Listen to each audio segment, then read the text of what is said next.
Hello students, तर आज आपण बघणार आहोत मॅथ सब्जेक्टचं 14वं प्रॅक्टिकल जे आहे design and develop a simple countdown timer. म्हणजे आपल्याला एक टायमर बनवायचा आहे, ज्याला एक स्पेसिफिक आपण टाईम देणार की बाबा ह्या टायमानंतर हे स्टॉप झालं पाहिजे. तर चला बघूया कसं करायचं हे डेव्हलप. त्यासाठी तुम्ही तुमचं अँड्रॉइड स्टुडिओ ओपन करून घ्या. ओपन केल्यानंतर इथं बघा, मी आधीपासूनच इथं थोडा प्रोग्राम लिहून ठेवलेला. फक्त आता यात काय डिझाईन आहे की यात फक्त तुम्हाला एक डिस्प्लेसाठी एक टेक्स्ट व्ह्यू घ्यायचा आहे. मी ते टेक्स्ट व्ह्यू घेतला इथं बघा, त्याला एक व्हॅल्यू दिली आहे 0. तसंच मी एक बटन घेतला आहे, स्टार्ट बटन, त्याला नाव दिलं स्टार्ट. हे तुम्ही पण बनवून घेऊ शकता डिझाईन, त्यात काय एवढं अवघड नाही आहे. फक्त ह्यात एक गोष्ट महत्त्वाची आहे जी आहे आय डी. ओके, टेक्स्ट व्ह्यूला पण तुम्हाला आय डी द्यायची आणि बटनला पण तुम्हाला आय डी द्यायची. त्या आय डीनं ॲक्सेस करून आपल्याला इथं त्याचा बॅकएंडचा कोड लिहायचा आहे, जेणेकरून स्टार्ट बटनवर दाबल्यानंतर इथं काउंटडाऊन चालू होईल आणि ते 1 किंवा 0 नंतर ते थांबेल. ओके, तर चला बघूया. ह्याची I D me T V timer ठेवला आहे, तर मी डिस्प्ले नाव देऊन टाकतो. हा आपला डिस्प्ले असणार आहे आणि हा बटन स्टार्ट. ओके, ठीक आहे. तर ह्यांना इथं मी इम्पोर्ट करून घेतो आधी. टायमरसाठी आपण कुठला घेतला आहे, डिस्प्लेसाठी आपण घेतला आहे टेक्स्ट व्ह्यू. तर मी ते टेक्स्ट व्ह्यू घेतो आणि त्याला एक नाव देतो डिस नावानं. ओके, त्यानंतर तसंच अजून एक मी बटन घेतला आहे, तर मग ह्याचं बटन, त्याचा क्लासचं नाव, त्यानंतर BTN नाव देतो याला व्हेरिएबलला. ठीक आहे. आता ह्या मेथडच्या आत आपल्याला त्याचं इनिशियलायझेशन करायचं आहे. इनिशियलायझेशन म्हणजे आपल्याला त्यांना व्हॅल्यूज द्यायचे आहेत. तर टेक्स्ट व्ह्यूचं काय आहे, डिस नाव दिले, त्याला फाइंड व्ह्यू बाय आय डीनं आपण काय करायचं, इकडचा जो ॲक्सेस घ्यायचा आहे ह्या डिस्प्लेचा आपल्याला इथं, म्हणजे ह्या टेक्स्ट व्ह्यूचा ॲक्सेस घ्यायचा आहे 0चा त्या. तर find view by I D r.id. काय त्याच्या क्लासचं नाव ठेवलं आहे आपण, त्याचं क्लासचं नाव ठेवलं डिस्प्ले. तर मी ते डिस्प्ले घेतलं, क्लोज केलं. नेक्स्ट तसंच आपल्याला काय करायचं आहे, बटनचं घ्यायचं आहे. मग इथे घेतो मी BTN is equals to find view by I D r.id. आपलं काय BTN स्टार्ट.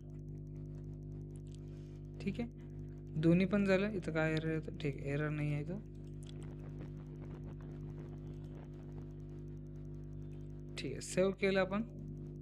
आता आपण ॲक्सेस घेतला ह्या दोन्ही कंपोनंटचा, म्हणजे टेक्स्ट ट्यूबचा डिस्प्लेचा ॲक्सेस, तिथं डिस्प्ले आपण टेक्स्ट दाखवणार आहे आपला जो असेल तो टायमर, आणि बटन एक घेतला ज्याच्यावर आपण क्लिक केल्यानंतर जे ॲक्शन परफॉर्म करायचं आहे त्यासाठी. आपण काय करूया, पहिला बटनवर ॲक्शन परफॉर्म करायचा तो ॲक्शन घेऊया. पहिला बटन घेतलं मी ना, dot set on click listener. म्हणजे ह्याच्यावर क्लिक केल्यानंतर तुम्हाला काय करायचं आहे, व्ही आणि आपल्याला ॲरो द्यायचा, व्ह्यू. त्याला ॲरो दिला, ह्याच्यात आपला मेन कोड येणार, जो बटनावर क्लिक केल्यानंतर जो करायचा आहे आपल्याला ऑपरेशन तो. ठीक आहे, त्यासाठी आपण एक प्री डिफाईन क्लास आहे, त्या क्लासचा ऑब्जेक्ट बनवायचा आहे. इथं न्यू, त्या क्लासचं नाव आहे countdown timer. Okay, countdown timer. ह्याला 2 आर्ग्युमेंट लागणार आहे. इथं तुम्हाला दाखवते बघा, लॉंग मिली सेकंडचा एस टाकल्यानुसार त्याने in future. Okay, comma long countdown interval. Okay, म्हणजे मेन ह्यात गोष्ट काय आहे, आपल्याला जी पहिली गोष्ट पास करायची आहे, जे स्टार्टिंगचा टाईम असणार आहे. म्हणजे मला आता मी तिकीट टाकले 5000 म्हणजे 5 सेकंद, 50,000 म्हणजे 50 सेकंद. ओके, ठीक आहे, मला 50 सेकंडपासून चालू करायचं आहे आणि थांबायचं आहे 1 सेकंडपाशी, किंवा 1 सेकंड नंतर थांबायचं आहे मला. ठीक आहे, ओपन करून क्लोज केलं. त्याच्यानंतर ह्याच्या आत पहिला कोड लिहून घेऊया आपण. ह्यात काय करायचं आहे, आपल्याला ह्यात काउंटडाऊन टायमरला ह्या क्लासला 2 मेथड तुम्हाला ओव्हरराईड करावं लागतात, आणि ते करायचं लागणार तुम्हाला. ह्याच्यावर तुम्ही ह्या एररवर गेला, कर्सर घेऊन गेला की तुम्हाला इथं सांगते बघा, countdown must implement abstracts method on finish in countdown timer. एक ऑन फिनिशची नावाची एक मेथड आहे, ती तुम्हाला इथं ओव्हरराईड करायला लागणार आहे. आणि ती झाल्यानंतर अजून एक मेथड आहे, पहिलं तुम्हाला ती करून दाखवतो. ऑन फिनिश टाईप केले तुम्हाला सजेशन देते बघा 1 नंबरचं. एंटर मारलं मी ना, इथं ओव्हरराईड केली बघा त्याने मेथड. ठीक आहे, तशीच अजून सुद्धा तुम्हाला इथे एरर दाखवणार आहे. तसं त्यासाठी अजून एक मेथड आपल्याला ओव्हरराईड करायची आहे, ती आहे ऑन टिक. तर बघा ऑन टिक, ह्याला पण मी काय करून घेतो, तो ओव्हरराईड करून घेतो ऑन टिक. ठीक आहे, ह्याचा एरर गेला. आता इथं बघा बाय डिफॉल्ट ह्याला सगळा कोड तयार होतोय. ह्या कोडमध्ये ओव्हरराईड हे महत्त्वाचं नाही आहे, हे ऑटोमॅटिक ओव्हरराईड करतंच. इथं लिहिणं ॲनोटेशन देणं काही गरजेचं नाही आहे. इथं लॉंगमध्ये इथं पहिल्यापासून त्याने एक व्हेरिएबल घेतला आहे, जरा जास्त टिपिकल नाव आहे. आपण काय करू, याला नुसतं MS घेऊया. Okay, milliseconds. तर आता काय करायचं आपल्याला, हे जे 5000 लिहिले, 50,000 जे लिहिले आहे आपलं मिली सेकंड्स, ते ह्या MS मध्ये जाऊन स्टोअर होतात.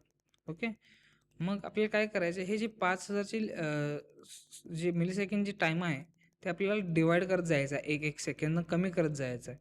मग कमी करायसाठी आपल्याला त्याला डिवाईड करायला लागणार. तर ते जी फॉर्म्युला आहे ते आपण मी दाखवतोच तुम्हाला. त्या जागी आपल्याला ते चेंज करत राहायचं आहे.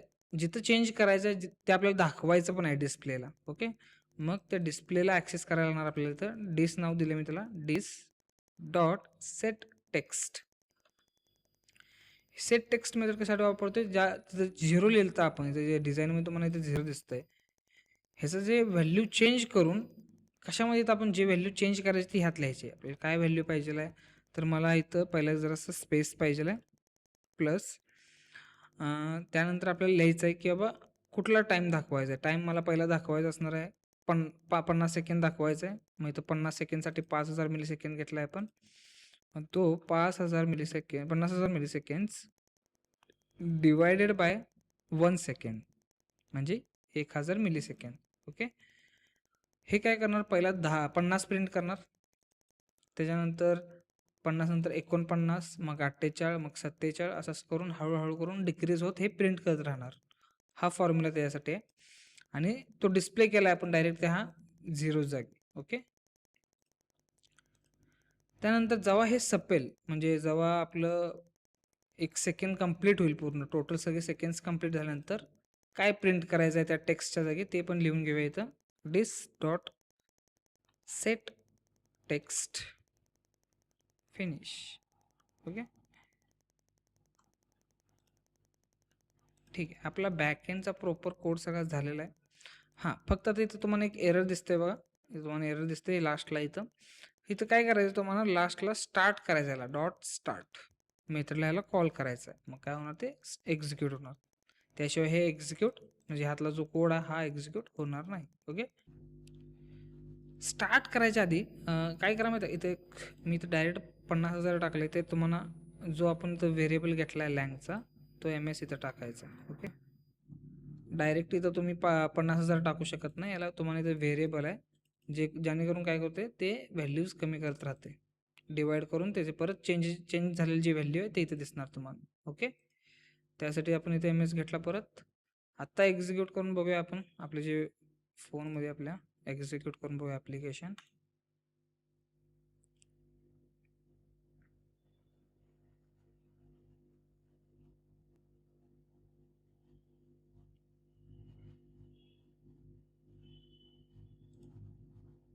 हे जे तुम्हाला दिसतंय हे मी आधी डेव्हलप केलेलं लायब्ररीचं जे ॲप्लिकेशन होतं स्प्लॅश स्क्रीन, ते त्यामुळे दिसलं. ठीक आहे, आता मी इथं स्टार्टवर क्लिक करून बघूया. ठीक आहे, 50 ते स्टार्टिंगचं 50 येऊन गेलं, 49 हे कमी होत जाते. हे पूर्ण कंप्लीट जेव्हा होईल त्यावेळी आपल्याला ते फिनिशवालं जे ऑन फिनिशवालं मी जे टेक्स्ट जे इथं डिस्प्ले केला आहे तो इथं डिस्प्ले होणार. ओके, तर चला बघूया डिस्प्ले होते का.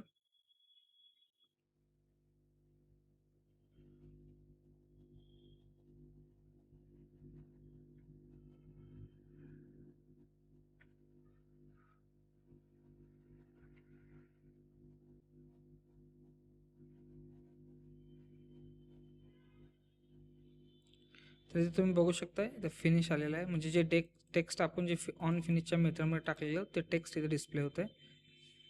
ठीक आहे, आजच्या पुरतं एवढंच. भेटूया नेक्स्ट व्हिडिओमध्ये.